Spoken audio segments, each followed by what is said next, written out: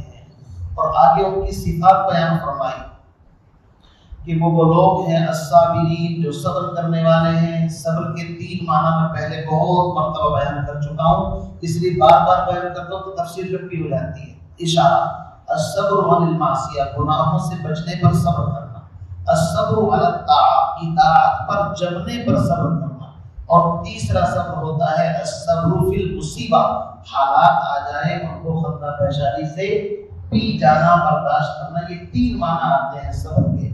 فرمایا الصابرین، ہر عبادت میں صبر ہے، ہر گناہ سے بچنے میں صبر ہے۔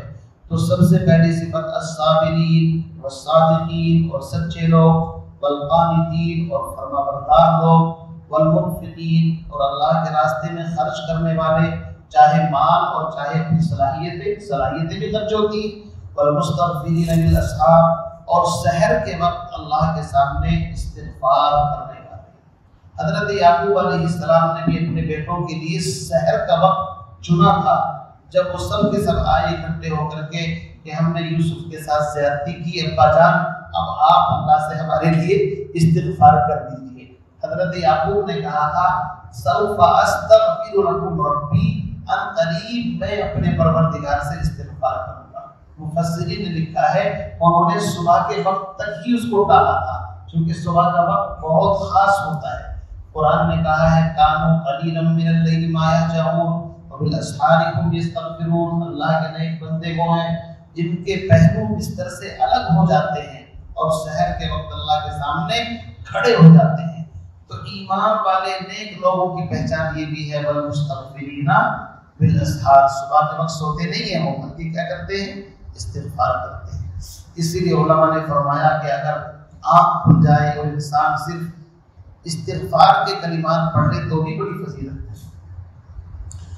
آگے پھر آیت آئی شہید اللہ انہ، توحید کی اللہ گواہی دیتا ہے اس بات کی، اللہ نے ساری آسمانی کتابوں میں گواہی دی ہے، انہ لا الہ الا ہو، کہ اس کے علاوہ کوئی معبود نہیں، والملائکہ، فرشتے بھی، چونکہ فرشتے تو معصوم ہیں، جو اللہ کہتا ہے وہی کرتے ہیں، وَأُولُو الْعِلْمِ، اور اہل علم کی فضیلت ہے کہ اللہ نے اپنے ساتھ فرشتوں کے ساتھ اہل علم کو گواہی میں شامل فرمایا۔ تو یہودی مدینے کے اندر آئے، نبی کے پاس آ کر کے انہوں نے اندازہ لگا لیا کہ وہی شہر ہے جو ہماری کتابوں میں ہے، پوری سچویشن تو وہی ہے، لیکن امتحان لیا کہ سب سے بڑی آیت شہادت کون سی ہے۔ قرآن کی آیت شہادت عظیم، بڑی شہادت کہلاتی ہے۔ آپ نے یہ آیت پڑھ کر کے سنا دی تو دونوں مسلمان ہو گئے کہ آپ سچے نبی ہیں۔ بعض علماء نے لکھا ہے کہ جو ہر نماز کے بعد سورہ فاتحہ، آیت الکرسی اور سورہ آل عمران کی یہ آیت شہید اللہ انہ لا الہ الا ہو، اس کو پڑھے، اللہ تعالیٰ اس کو جنت کے اندر جو حظیرت القدس ایک مقام ہے اس کے اندر جگہ عطا فرمائیں گے۔ بعض علماء نے یہ بھی فرمایا ہے کہ اگر کسی پر قرض ہو تو اللہ اس کی برکت سے قرض بھی ادا فرما دیتے ہیں، اس کے اسباب پیدا ہو جاتے ہیں۔ تو فرمایا وَأُولُو الْعِلْمِ قَائِمًا بِالْقِسْطِ، اور اہل علم بھی انصاف کے ساتھ گواہی دیتے ہیں کس چیز کی؟ لا الہ الا ہو، اللہ کے علاوہ کوئی معبود نہیں، العزیز، اللہ زبردست ہے، الحکیم، حکمت والا بھی ہے۔ آخر میں فرمایا اے نصارہ، ساری باتیں چھوڑو، دین اسلام کو قبول کرو۔ آدم سے لے کر حضور تک تمام نبیوں کا دین دین اسلام، پوری کائنات کا دین دین اسلام اسی پارے کے اخیر کے اندر آیا ہے، بالکل آنے والا ہے کہ افغیر اللہ یبغون وَلَهُ أَسْلَمَ مَنْ فِي السَّمَاوَاتِ وَالْأَرْضِ، کیا دین اسلام کے علاوہ کسی اور دین کو تم مجھے پیش کرتے ہو، جبکہ آسمان اور زمین کی ساری مخلوق اللہ ہی کے سامنے سجدہ ریز ہے۔ تو مسلمان ہونے کا مطلب کیا ہے؟ اللہ کے سامنے جھک جانا، بندگی کرنا، اسی کو تو مسلمان کہتے ہیں۔ اگرچہ قرآن کی اصطلاح میں ایمان اور اسلام الگ الگ ہیں، ایمان اندر کی چیز ہے، اسلام باہر کی چیز ہے۔ فرمایا ان الدین عند اللہ الاسلام، بے شک دین اللہ کے نزدیک وہ اسلام ہی ہے، اسلام کے علاوہ اور کوئی دین نہیں ہے۔ اصل میں یہ لوگ کہا کرتے تھے یہودی بن جاؤ، نصرانی بن جاؤ۔ اللہ نے کہا کہ بھائی بیوقوفی کی باتیں چھوڑو، ابراہیم علیہ السلام بھی دین اسلام پر تھے، دین حنیف پر تھے، تمام نبی ملت ابراہیم پر تھے، اس لیے یہودیت اور نصرانیت بعد کی چیزیں ہیں۔ وَمَا اخْتَلَفَ الَّذِينَ أُوتُوا الْكِتَابَ، سوال ہوتا ہے کہ جب آدم سے لے کر رسول تک دین ایک ہی تھا تو پھر لوگوں میں یہودیت، نصرانیت، فلاں فلاں یہ جھگڑے کیوں پیدا ہوئے؟ سوال پیدا ہوتا ہے۔ اس کا جواب اللہ نے دیا کہ اختلاف ان لوگوں نے جن کو کتاب دی گئی اس وجہ سے کیا جبکہ علم ان کے پاس آ چکا تھا، بغیم بینہم، ضد اور حسد کی وجہ سے، اور ضد اور حسد کا علاج دنیا میں کوئی نہیں ہے۔ حق بات کو انسان مکر جائے گا، کیوں؟ حسد ہے اس کے دل کے اندر، قبول ہی نہیں کرے گا۔ جیسے میں نے ایک واقعہ اس کے بارے میں کئی مرتبہ سنایا کہ ایک بیچارے اللہ والے تھے، ساری دنیا معتقد تھی لیکن بیوی معتقد نہیں تھی، تو ایک دن کشف ہوا ان کو، اللہ کی طرف سے ایک کرامت ظاہر ہوئی کہ وہ اپنے مکان کے صحن کے اوپر سے اڑ کر کے 2-4 چکر لگائے۔ ایک واقعہ سمجھانے کے لیے بتاتا ہوں۔ اب بیوی کہنے لگی بزرگ ایسے ہوتے ہیں جیسے آج ہوا میں اڑتا ہوا ہم نے دیکھا ہے۔ اس نے کہا دیکھا آپ نے اپنی آنکھوں سے؟ کہ ہاں میں نے اپنی آنکھوں سے دیکھا۔ کہا کہ پھر وہ میں ہی تو تھا۔ بس اتنا سننے کے بعد چونکہ بیوی تو ضد تھی، اس کو تو ماننا نہیں شوہر کو، تو کہا تبھی تو آپ ٹیڑھے ٹیڑھے اٹھ رہے تھے، یعنی اس نے بھی کمی نکال دی۔ یہ وہ ہوتا ہے کہ انسان جب ضد کے اندر آتا ہے تو وہ گڑبڑ کر دیتا ہے۔ اسی کو قرآن نے کہا ہے کہ دین اسلام شروع سے ایک ہی رہا ہے، یہ جو بیچ میں علم اور سمجھ کے باوجود لوگوں نے گڑبڑیں کی ہیں، بغیم بینہم، یہ ضد کی وجہ سے ایسا کیا ہے۔ وَمَن يَكْفُرْ بِآيَاتِ اللَّهِ، اور جو اللہ کی آیات کا انکار کرے، فَإِنَّ اللَّهَ سَرِيعُ الْحِسَابِ، تو اللہ تعالیٰ جلد حساب لینے والا ہے۔ فَإِنْ حَاجُّوكَ، اب دیکھو دلائل کی دنیا میں عیسائیت کے پاس کچھ نہیں، ہر طریقے سے تردید کر دی گئی اللہ ایک ہے ایک ہے ایک ہے، لیکن پھر بھی کوئی نہ مانے تو آخر میں کیا ہوتا ہے؟ بھائی تمہیں تمہارا دین مبارک، ہمیں ہمارا دین مبارک، بھائی تم اپنا کام کرو ہمیں اپنا کام کر لیں، تو یہی تو ہوتا ہے نا، لکم دینکم ولی دین، یہ قرآن کہتا ہے تمہیں تمہارا دین مبارک ہمیں ہمارا دین۔ اس آیت میں وہی سمجھایا۔ اتنے دلائل کے بعد بھی اگر کوئی حق قبول نہ کرے تو زیادہ بحث میں اپنا وقت ضائع نہیں کرنا، اپنا موقف سنا کر کے بات کو ختم کر دو۔ فرمایا فَإِنْ حَاجُّوكَ، پھر بھی اگر آپ سے جھگڑا کریں، یعنی اتنی باتیں سننے کے بعد بھی ایمان نہ لائیں، فَقُلْ، اے نبی آپ اعلان کر دیجئے، أَسْلَمْتُ وَجْهِيَ لِلَّهِ، میں نے اپنا رخ اللہ کی طرف موڑ لیا۔ یہی اسلام ہے، ساری چیزوں سے میں نے اپنا رخ ہٹا کر کے کس کی طرف؟ جیسے ابراہیم علیہ السلام نے سورج، چاند، سارے ستارے سب کی نفی کر کے کہا تھا انی وجہت وجہی للذی فطر السماوات والارض حنیفا وما انا من المشرکین۔ فرمایا فقل اسلمت وجہی للہ ومن اتبعن، اور جو میرے فالوور ہیں وہ بھی اللہ کی طرف اپنا رخ کرتے ہیں، جو میرا اتباع کرنے والے ہیں۔ وَقُلْ لِلَّذِينَ أُوتُوا الْكِتَابَ، اور اے نبی آپ کہہ دیجئے ان لوگوں سے جن کو کتاب دی گئی، وَالْأُمِّيِّينَ، اور عرب کے، مکے کے ان پڑھ امی لوگوں سے، ان سے بھی کہہ دیجئے أَأَسْلَمْتُمْ، کیا تم بھی اطاعت اور فرما برداری کے لیے تیار ہو؟ بتاؤ۔ فَإِنْ أَسْلَمُوا، اگر یہ اقرار کر لیں کہ ہاں ہم بھی اطاعت کرتے ہیں، فَقَدِ اهْتَدَوْا، تو ٹینشن حل ہو گئی، تمہارا ان کا دین ایک ہو گیا، ہدایت پا جائیں گے، اللہ ساری چیزوں کو معاف کر دے گا، پچھلی چیزوں کو۔ وَإِن تَوَلَّوْا، اور اگر یہ اس کے باوجود بھی اسلام قبول نہ کرے، فَإِنَّمَا عَلَيْكَ الْبَلَاغُ، تو آپ کے ذمے امت تک پہنچانا ہے، منوانے کی ذمہ داری آپ کی نہیں ہے، آپ کے اجر اور ثواب میں ذرہ برابر کمی نہیں ہوگی۔ وَاللَّهُ بَصِيرٌ بِالْعِبَادِ، اللہ اپنے بندوں سے باخبر ہے، دیکھ رہا ہے۔ تو بہت کلیئر مسائل ہیں، آیتوں سے مفہوم واضح ہو رہا ہے۔ یہ ایک رکوع، 2 رکوع کا ترجمہ میں نے کر دیا، تو ویسے آیت نمبر 32 تک یہ تقریباً ایک ہی مضمون ہے، 8-10 آیتیں اور ہیں، کہتے ہو تو میں اس مضمون کو مکمل کر دوں، چونکہ اس کے بعد حضرت مریم، عیسیٰ، ان کا ایک طریقے سے پوری سوانح آگے 30-32 آیتوں میں وہ الگ ٹاپک ہے، اس لیے صرف ترجمہ ہے، آپ دیکھیے 5-7 منٹ میں انشاءاللہ یہ مسئلہ حل ہو جائے گا۔ فرماتے ہیں ان الذین یکفرون بآیات اللہ، بے شک وہ لوگ جو اللہ کی آیات کا انکار کرتے ہیں، ویقتلون النبیین، یہ نصارہ کو اور اہل کتاب کو سنایا جا رہا ہے، یہ اللہ کی آیات کو بھی جھٹلاتے تھے، نبیوں کو قتل بھی کرتے تھے، اتنے بدماش تھے۔ یاد رکھیے قتل تین وجہ سے کیا جا سکتا ہے، یا تو کوئی مرتد ہو جائے، یا کوئی شادی شدہ ہو کر کے زنا کر لے، یا کوئی کسی کو ناحق قتل کر دے، تو ان کے بدلے میں قتل کرنا جائز ہے، باقی اس کے علاوہ جائز نہیں ہے۔ پھر نبی تو ان تینوں گناہوں سے پاک صاف ہوتے ہیں، وہ تو معصوم ہوتے ہیں، انہوں نے معصوموں کو قتل کیا۔ ایک وقت میں تقریباً 43 نبیوں کو صبح کے وقت قتل کیا، 43۔ اور جب قوم کے نیک لوگ سمجھانے کے لیے کھڑے ہوئے تو 170 کی تعداد تھی، شام ہونے سے پہلے ان کو بھی قتل کر دیا۔ تو قرآن ان کی کلی کھول رہا ہے اور ان کو سمجھا رہا ہے کہ تم اپنے گریبان میں ذرا تھوڑا سا جھانک کر کے دیکھ لو کہ تم کہاں کھڑے ہو۔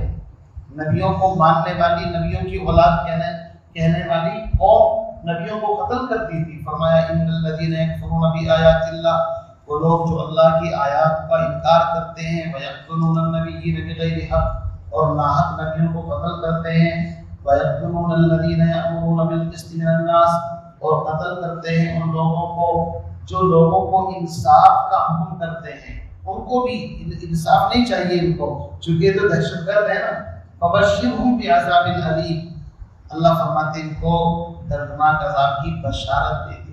بشارت اچھی چیز کی ہوتی ہے، بری چیز کی ہوتی ہے، اچھی چیز کی ہوتی ہے، بری چیز کی بشارت نہیں ہوتی۔ ایک بچہ امتحان کے اندر، مثال کے طور پہ امتحان ہو اور امتحان کے بعد پوچھے میرا رزلٹ کیسا ہے، کہ پہلے دعوت کھلاؤ، دعوت کھا لی، دعوت کھانے کے بعد کہتا ہے تم فیل آئے ہو، تو اس کا مطلب تم اس کی توہین کر رہے ہو، دعوت بھی کھا لی۔ اللہ فرماتے ہیں ان کو دردناک عذاب کی بشارت ہو، مطلب یہ ہے کہ خوشخبری نہیں، بشارت، اس میں توہین ہے ان کی کہ سدھر جاؤ ورنہ اللہ نے تمہارے لیے یہ کچھ تیار کر رکھا ہے۔ اولئک الذین حبطت اعمالهم، یہ وہ لوگ ہیں جن کے اعمال حبط ہو گئے دنیا میں اور آخرت میں، وما لهم من ناصرین، اور ان کا کوئی حامی اور مددگار نہیں۔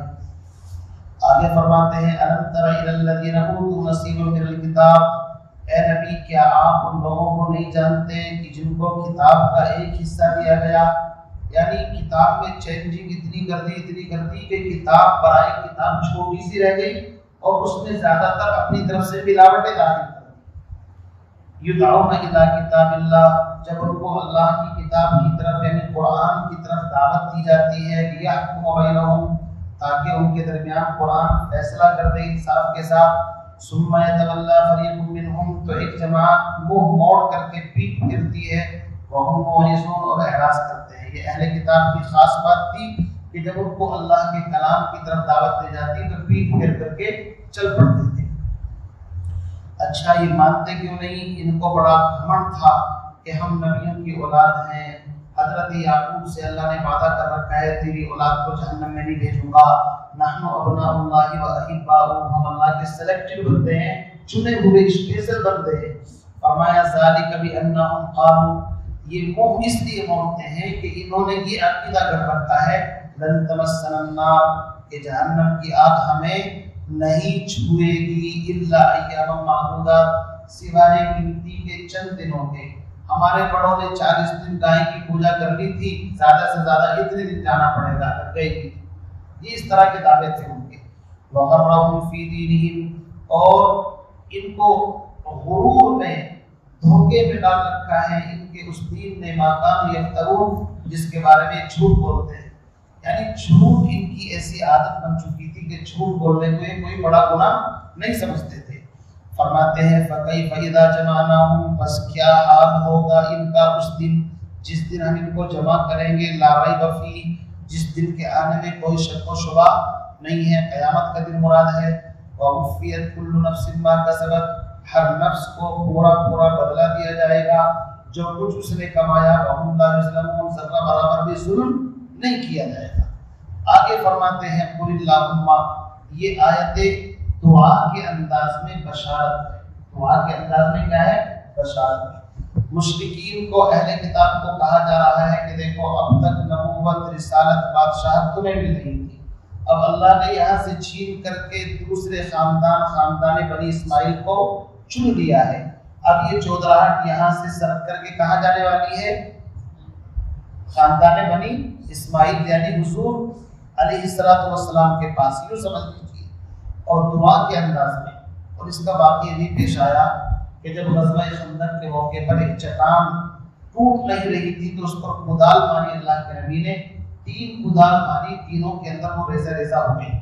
آپ نے فرمایا مجھے روشنی نظر آئی، شام کے محلات دکھائے گئے، روم کے محلات، یمن کے محلات۔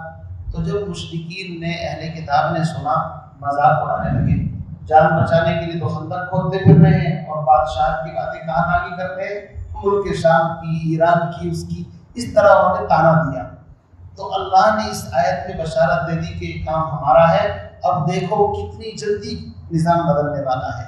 چنانچہ حضرت عمر رضی اللہ تعالیٰ کے دور تک سارے کے سارے وہ علاقے فتح ہوئے، اور پھر ساری دنیا نے دیکھا کیسر کسریٰ کا کیا حال ہوا، ان کی حکومتوں کے پرخچے اڑ گئے۔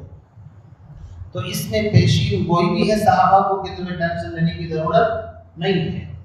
جیسے قرآن کی عادت ہے کسی کام کو اگر ہونا ہوتا ہے تو بشارت کے انداز میں، جب حضور نے ہجرت کی تو ہجرت کے موقع پر وَقُلْ رَبِّ أَدْخِلْنِي مُدْخَلَ صِدْقٍ وَأَخْرِجْنِي مُخْرَجَ صِدْقٍ، آیت نازل ہوئی۔ اس میں بتایا گیا کہ آپ کا نکلنا بھی عزت کے ساتھ ہوگا، اور نئی جگہ جہاں آپ جا رہے ہیں وہاں بھی عزت کے ساتھ آپ رہیں گے، آپ کو گھبرانے کی ضرورت نہیں ہے۔ یہ قرآن کا انداز ہے۔ تو فرمایا قُلِ اللَّهُمَّ، قل اے نبی فرما دیجئے اے اللہ مالک الملک، بادشاہوں کے بادشاہ، تؤتی الملک، اللہ ہی کو شہنشاہ کس کو کہنا؟ اللہ کو، اللہ کے علاوہ کسی اور کو شہنشاہ کہنا جائز نہیں ہے۔ مالک الملک، بادشاہوں کے بادشاہ، تؤتی الملک من تشاء، تو جس کو چاہے سلطنت عطا فرما دے، وتنزع الملک ممن تشاء، جس سے چاہے چھین لے، وتعز من تشاء، جس کو چاہے عزت دے، وتذل من تشاء، جس کو چاہے ذلیل کر دے۔ اس میں اشارہ ہے کہ اب ان لوگوں کو اللہ نے ذلیل کرنے کا فیصلہ کر لیا، اور اے صحابہ تمہیں اللہ نے عزت دینے کا فیصلہ کر لیا۔ بیدک الخیر، اس لیے کہ ساری خیر اللہ کے ہاتھ میں ہے۔ یہاں یہ ہونا چاہیے بیدک الخیر والشر، لیکن غلط چیز کی نسبت اللہ کی طرف نہیں کی گئی۔ اس میں ادب ہے۔ ادب کیا ہے؟ آپ اپنے مہمان کو لاتے ہیں، پورا مکان دکھاتے ہیں، اور دکھانے کے بعد جو ویسی چیز ہوتی ہے اس کی طرف نسبت نہیں کرتے، بلکہ اچھی اچھی چیزیں، یہ روم آپ کے لیے ہے، یہ مہمانوں کا ہے، یہ فلاں کا ہے، یہ اسی ہے، وہ کوئی آپ نے دیکھا ہوگا جناب یہ باتھ روم ہے، یہ فلاں ہے، یہ وہ ہے، غلط چیزوں کی طرف انسان وہ نہیں کرتا ہے۔ ادب کا تقاضا یہی ہوتا ہے۔ جیسا کہ حضرت شیخ عبد القادر جیلانی، ان کا ایک خادم تھا، حضرت نے فرمایا شیشہ لے کر کے آؤ۔ جب وہ شیشہ لینے گیا تو وہ ٹوٹ گیا، اندر سے آ نہیں رہا، وہ شرم کی وجہ سے حضرت نے پوچھا بھی کہاں ہو، تو اس نے اندر سے جواب دیا از قضا آئینہ چینی شکست، حضرت تقدیر کے فیصلے کی وجہ سے شیشہ ٹوٹ گیا۔ تقدیر کا مطلب تو جو لکھا ہوا ہے وہ ہو کر کے رہتا ہے۔ از قضا آئینہ چینی شکست، حضرت سمجھ گئے کہ شرم کی وجہ سے نیارا، فرمایا خوب شد اسباب خود بینی شکست، کیا ہوا؟ بڑائی کی چیز ہے کہ دیکھ کر کے انسان اپنے آپ کو وہ کرتا ہے، کوئی بات نہیں، نو پرابلم۔ تو یہ ادب الگ چیز ہوتی ہے۔ یہاں پر فرمایا کہ بیدک الخیر، ساری خیر آپ ہی کے ہاتھ میں ہے، جبکہ وہ خیر اور شر ہر چیز کا مالک ہے، لیکن نسبت خیر کی گئی ہے اللہ کی طرف۔ فرمایا انک علی کل شیء قدیر، بے شک آپ ہر چیز پر قادر ہیں۔ تولج اللیل فی النہار، اب ایک مثال سے سمجھاتے ہیں کہ اس کو ناممکن مت سمجھنا کہ اللہ کیسے سپر پاور کو زیرو کرے گا اور کیسے زیرو کو ہیرو کرے گا، اس کو غلط نہیں سمجھنا۔ ہم بتاتے ہیں تولج اللیل فی النہار، اللہ رات کو دن میں داخل کرتا ہے، وتولج النہار فی اللیل، اور دن کو رات میں۔ یہ جو سردی گرمی کا نظام ہے آپ کو پتہ بھی نہیں چلتا، رات بڑی ہو گئی کبھی رات چھوٹی ہو گئی، یہ کون کرتا ہے؟ اللہ۔ وَتُخْرِجُ الْحَيَّ مِنَ الْمَيِّتِ، وہ زندے کو مردے سے نکالتا ہے، زندہ انسان ہے، اس سے نطفہ منی بے جان چیز نکلتی ہے، پھر اس سے زندہ پیدا ہوتا ہے، انڈا بے جان چیز ہے اس سے چوزا نکلتا ہے جاندار چیز، ایسے ہی کافر کے گھر میں مسلمان کو پیدا کر دے، مسلمان کے گھر میں غیر ایمان والے کو پیدا کر دے، ولی کے گھر میں شیطان اور شیطان کے گھر میں ولی پیدا کر دے تو اس کا کام ہے۔ فرمایا وَتُخْرِجُ الْحَيَّ مِنَ الْمَيِّتِ وَتُخْرِجُ الْمَيِّتَ مِنَ الْحَيِّ وَتَرْزُقُ مَن تَشَاءُ بِغَيْرِ حساب، اور جس کو چاہے بغیر حساب کے، یعنی چھپر پھاڑ کر کے رزق دے دے۔